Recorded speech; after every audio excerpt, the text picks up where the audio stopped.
کیا چنگیز خان کے مخالفوں نے چنگیز خان کو ہرانے کے لیے جادو کا بھی سہارا لیا؟ اچھا، مجھے کسی بہت اوتھینٹک کتاب میں یہ چیز ملی نہیں ہے، کیونکہ وچ ہنٹنگ کا کوئی تصور یا یہ جو جادو ٹونے کا کوئی تصور مجھے منگولیا میں ملتا نہیں ہے، اور شاید ٹرائبل سوسائٹیز میں کوئی ایسا تصور نہ بھی ہو، کیونکہ یہ تھوڑے فیوڈل دور کے تصورات ہیں، یہ جادو کرنا اور کوئی چیزیں پھونکنا اور علم وغیرہ کرنا، کوئی ایسا اس کی ایک وجہ ہے کہ جیسے میں نے بتایا کہ چنگیز خان خود کسی تقدیر پہ یقین نہیں رکھتے تھے، اس چیز پہ نہیں رکھتے تھے کہ ہاں انسانی زندگی کی جو پرٹیکولیرٹیز ہیں ان میں کوئی آسمانی قوت انوالو ہے، اس پہ یقین نہیں رکھتے تھے کہ no one from the heavens can change black into white and white into black, اس چیز پہ یقین نہیں رکھتے تھے کہ وہ اپنی مرضی سے کچھ ہلا جلا نہیں سکتے، تو اس لیے جادو ٹونے کے اوپر بھی یقین رکھنا ان کا کوئی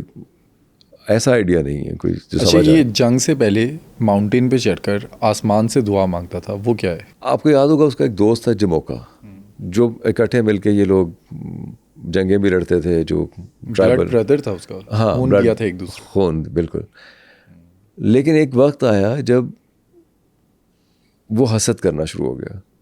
تیموچن سے، اور حسد کی آگ میں جلتے جلتے یہاں تک ہوا کہ تیموچن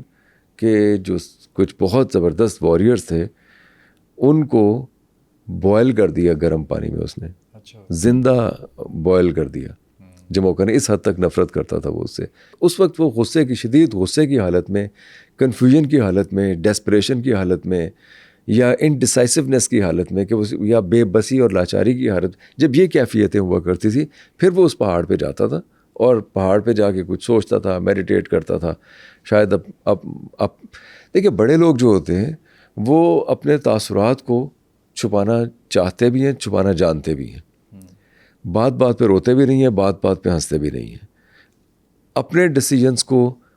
اپنے تاثرات کے ذریعے آپ تک کنوے نہیں کرتے، پہنچاتے نہیں ہیں، کہیں آپ ریڈ نہ کر لیں۔ یہ تمام بڑے لوگوں کی خصوصیت ہوتی ہے، ورنہ وہ بڑے بنتے نہیں ہیں، جو لیڈر ہے خاص طور پر اس کے۔ تو